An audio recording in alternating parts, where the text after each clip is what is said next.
룻이라고 하는 여인은 우리가 아주 잘 아는 여인입니다. 또 많은 목사님들이 이 룻기를 설교하십니다. 아마 그 내용을 모르시는 분들이 없으시리라 생각이 됩니다. 이 룻기를 통해서 우리가 배워야 될 교훈이 무엇가 있는가, 이런 것들을 생각해 보면 이제 거의 룻기에 대해서 통달했다 할 정도로 룻기서가 많은 분들에게 알려져 있는, 그리고 유명한 이야기들입니다. 그런데 이 룻기서를 보면 한 가지 언뜻 우리의 마음속에, 저의 마음속에도 그렇고 스쳐가는 생각이 하나 있었는데, 그게 뭐냐면 이 룻기서가 사사기, 룻기, 사무엘, 상하, 이 사이에 이 룻기서가 들어 있습니다. 왜 이 룻기가 사사기와 사무엘, 상하 성경 사이에 있을까? 하나님은 뭐 때문에 이런 배치를 해 두셨을까? 이런 것도 목사들은 한번 생각을 해보게 되는데, 이 나름대로 제가 이 룻기가 사사기 다음에 있는 이유, 사무엘, 상하서 앞에 있는 이유가 뭘까를 생각해 봤습니다. 근데 이 룻기서를 보기 전에 그 앞에 있는 사사기는 우리가 잘 아는 대로 그 사사시대의 특징들이 알고 있는 대로, 이 사사시대의 특징은 자기 소견에 옳은 대로 행하던 시대가 사사시대입니다.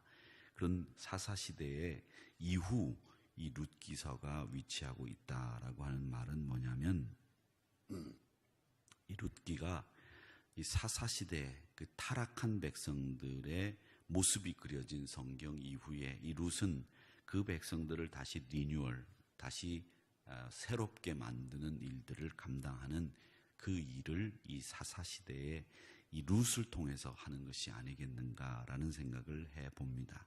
그래서 타락한 백성들의 모습이 그려진 성경 사사기, 그리고 룻기는 다시 한번 룻의 신앙을 통해서 하나님의 언약 백성이 어떻게 살아야 되는지를 보여주는 그런 성경이라고 보면 되겠습니다. 그리고 난 뒤에 이스라엘의 탁월한 선지자인 사무엘이 한나를 통해서 태어나는 이런 이 맥을 이 사사시대의 이 룻기를 통해서 우리가 볼 수 있다라고 하는 것을 룻을 공부하면서 배우게 되기를 바랍니다. 특히 이 룻기에 보면 이제 고엘 제도로 가는 제도가 나오는데, 그 고엘 제도로 가는 것이 뭐냐면, 어려운 일을 당한 사람이 이렇게 있으면 그 어려운 일 당한 사람 제일 가까운 친족이 그 어려운 일 당한 사람을 돕고 그 사람을 구제하는 일을 감당해야 됩니다. 이제 그 일을 하는 보아스의 역할이 나오는데, 그 보아스의 역할을 이렇게 보면 이게 하나님이 우리에게 예수님을 보내주셔서 이런 일들을 감당하게 만드시는구나라는 생각을 하게 되는 겁니다. 그래서 이 베들레헴으로 돌아온 룻이 고엘 제도, 이걸 한국말로 바꾸면 기업 무르기, 이렇게 번역을 할 수 있겠는데, 이 기업 무르기라고 하는 제도에 의해서 보아스의 관심을 또 사랑을 받게 된다고 하는 것을 우리에게 보여줌으로 해서 이 언약 백성들이 다시 된다, 즉 자기 소견에 옳은 대로 살았던 사사시대가 끝나고 이제는 언약 백성으로 사는 시대가 왔다, 이걸 이 룻기를 통해서 우리에게 보여주고 있다라고 하는 것을, 이 룻을 보면서 저도 그렇지만 여러분들도 깊이 언약이라고 하는 말씀에 대해서 생각을 해보시기를 바랍니다. 이 언약이라고 하는 말을 제가 수요일 날도 그런 말씀을 드렸습니다마는, 언약을 히브리 말로 헤세드라고 그렇게 부릅니다. 헤세드. 유명한 그 주석책 이름이 헤세드라고 하는 주석책이 있는데, 이 헤세드라고 하는 말은 하나님께서 일방적으로 우리와 맺은 약속입니다. 왜 사람들끼리 맺은 약속은, 프로미스라고 하는 약속은 사람과 사람이 서로 합의하에 맺은 약속이죠. 그런데 이 헤세드라고 하는 것은 하나님이 일방적으로 우리에게 맺은 약속이기 때문에, 이 일방적으로 맺은 약속은 우리가 거부할 수가 없는 약속입니다. 그래서 하나님이 우리에게 일방적으로 맺은 이 헤세드, 은혜를 주시겠다, 너는 내 자녀다 라고 하는 말씀을 이 룻기를 통해서 우리에게 보여주고 있다는 것입니다.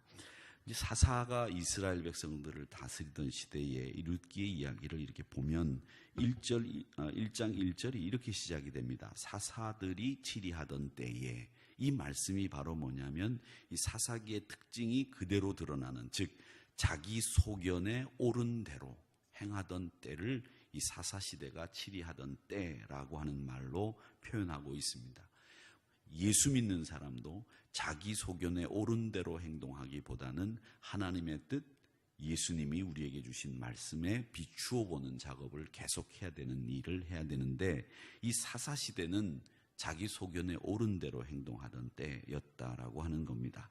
그래서 이 사사시대의 이 사람들 가운데에서 이 베들레헴에 살던 흉년이 들었던 엘리멜렉이라고 하는 사람이 흉년을 피해서 모압 땅으로 갔다라고 되어 있는데, 이 모압이라고 하는 것은 여러분, 암몬과 모압이 이스라엘이 이렇게 있으면 이스라엘이, 우리가 이렇게 볼 때 이스라엘의 오른쪽에 있는 나라가 암몬과 모압입니다.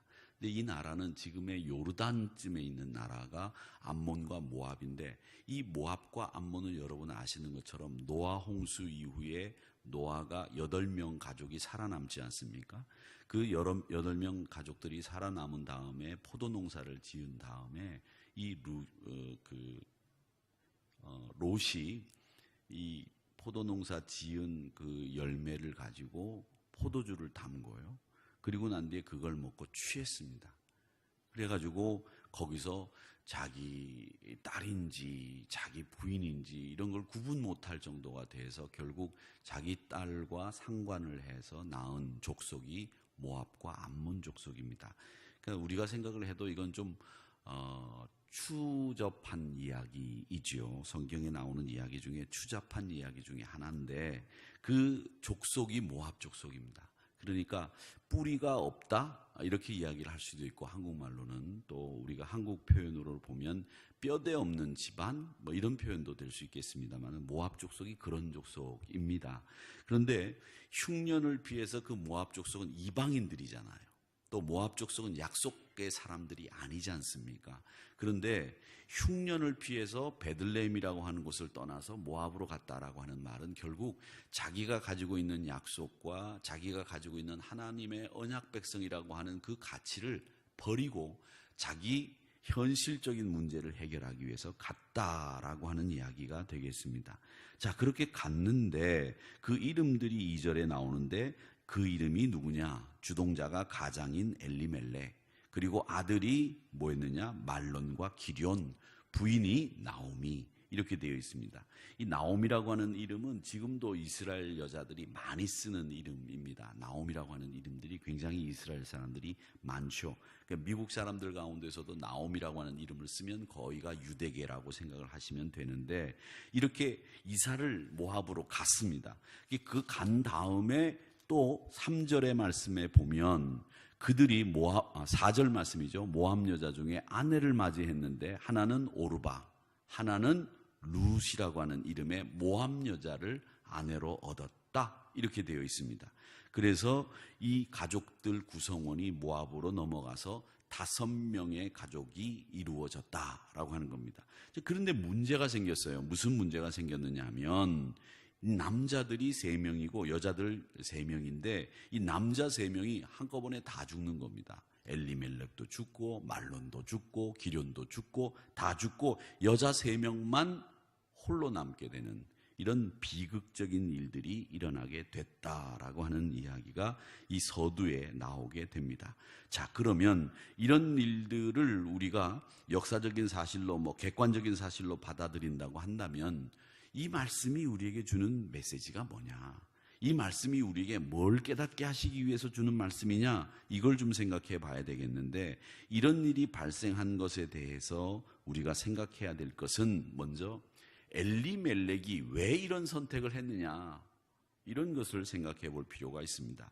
물론 베들레헴에는 흉년이 있었습니다. 그 흉년을 벗어나기 위해서는 양식이 필요하겠죠. 먹고 사는 일이 필요하니까 목구멍이 포도청이라고 했으니까 먹는 일이 필요했을 겁니다. 그런데 양식을 구하기 위해서 어떻게 해야 되느냐, 이거 분명히 고민했을 텐데, 그래서 그 양식을 구하기 위해서 우리가 이 기근을 넘기기 위해서는 어떻게 해야 되느냐라고 하는 것이 제일 먼저 어떤 입장에서 고려가 돼야 되느냐 하면, 신앙인이라고 하면, 언약의 백성이라고 하면 하나님과의 관계 속에서 먼저 생각을 해야 될 것이고, 말씀 속에서 먼저 생각을 해야 되는 것이고, 우리가 신앙 안에서 생각해야 되는 일이 우선인데, 이 엘리멜렉이라고 하는 사람은 제일 먼저 현실적인 상황만 고려한 선택을 했다는 겁니다. 그래서 곡식이 풍성한 모압으로 가는 게 답이다, 이렇게 생각을 하고 그들은 모압 땅으로 옮겨간 거예요. 먹고 살기 위해서 모압 땅으로 이주한다는 이 문제가 있다는 사실을 이 사람들도 잘 알았을 거예요. 왜? 다른 지역으로 당시에 이사하는 것 자체도 어려운 일이고, 그 다른 지역으로 가게 되면 문화적인 어려움도 있을 것이고, 언어적인 어려움도 있을 것이고, 다른 나라이기 때문에 자기 생존이 확실하게 보장된다는 문제도 해결이 되지 않는 거죠. 그런 신앙적인 문제 앞에서 이 룻 가족이, 즉 엘리멜렉의 가족들이 모압으로 이사를 가게 됐다라고 하는 겁니다. 그런데다가 이 모압이라고 하는 지역은 어떤 지역이냐면 우상을 섬기는 곳이에요. 그노스라고 하는 우상을 섬기는 곳인데, 그 그노스라고 하는 우상을 섬기는 그 지역에 가게 되면 주변이 다 우상을 섬기는 데 아닙니까? 여러분들이 어떤 느낌을 받으셨는지 모르겠습니다만은, 여러분들이 이제 여행을 다니실 때가 있으실 거예요. 뭐 미국을 간다든지 이태리를 간다든지, 우리 고등학생들이 이태리를 갔다 왔는데 이태리를 간다든지, 아니면 발리를 간다든지 태국을 간다든지 이렇게 가보실 거예요. 그런데 여러분 어떤 느낌을 받으셨는지 모르겠지만, 이태리를 가가지고 성당을 보거나 교회를 보거나, 이스라엘 가서 교회를 보거나 예수님이 돌아가신 그 자리를 갔을 때 감동이 있죠. 또 미국에 가서 그 큰 교회들에서 예배를 드리면서 혹시 나도 그 안에 들어가서 예배를 드리고 싶다 해서 여러분들 들어가셔서 예배를 드려보시면, 영적으로 그런 데 가면 우리 그리스도인들은 별로 문제가 생기질 않아요. 그리고 영적으로도 그런 데 가서 예배를 드리면 참 마음이 편해요. 그런데 동남아 지역에 가가지고서 가보면 절도 많고 무슨 냄새도 희한한 절에서 나는 냄새들도 많아요. 그래가지고 가서 이렇게 다니다가 보면 거기 사람들은 사람이 이렇게 죽으면 길가에서 막 장례를 치르기도 하고 말이죠. 절 냄새도 막 길가에서도 나고, 들어가는 입구마다 막 이상한 것들이 그려져 있고, 가는 곳곳마다 우상천지입니다. 그럴 때 여러분들은 어떤 느낌을 받으시나요? 여러분들도 아마 이거 영적으로 굉장히 찝찝하다, 이런 느낌을 받으실 거예요. 서양 문화권에 있는 곳에 가는 거하고 동양 문화권에 있는 곳에 갈 때하고는 영 다르다는 겁니다. 일본만 하더라도 그래요. 온통 신사가 있고 막 그 우상들이, 온천지의 우상들이 많이 있거든요. 가끔 택시를 타는 경우에 택시를 딱 탔는데 택시기사 핸들 밑에 아직도 실타래를 이렇게 묶어놓고 명태 이렇게 걸어놓은 택시기사들이 있어요. 그거 보면 목사인 제 입장에서는 아주 찝찝하고, 그날 이 차를 왜 또 하필 이 차를 탔나 이런 생각이 들잖아요. 그런데 평생 살 것으로 결정을 하고 간 땅이 그 우상 숭배를 하는 그노스 우상이라고 하는 선비를 섬기는 모압 땅으로 갔단 말이죠. 그건 잘못된 선택 중에서도 가장 잘못된 선택.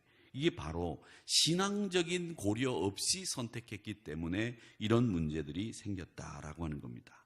하나님이 왜 이방인과 결혼하지 말라고 했어요? 이유가 뭡니까? 이방인과 결혼하면 그 이방 문화가 자연히 내 생활 속에 스며들기 때문에 그렇게 되면 문제가 생기는데, 무슨 문제가 생기느냐? 이 문화라고 하는 것을 통해서 우리의 신앙도 흔들린다는 거예요. 그러니까 신앙이라고 하는 것이 있으면 그 신앙을 바탕으로 해서 우리가 누리고 있는 생활 공간에서 형성되는 게 뭐냐? 문화라고 하는 게 형성되지 않습니까?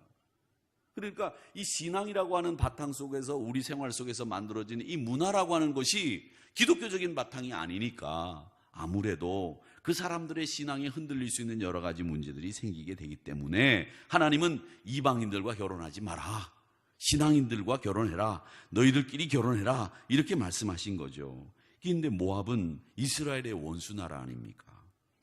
이스라엘 백성들이 광야를 통과해서 출애굽을 해서 가나안까지 오는 동안에 집요하게 방해했던 사람들이 누구냐? 모압 사람들이었어요.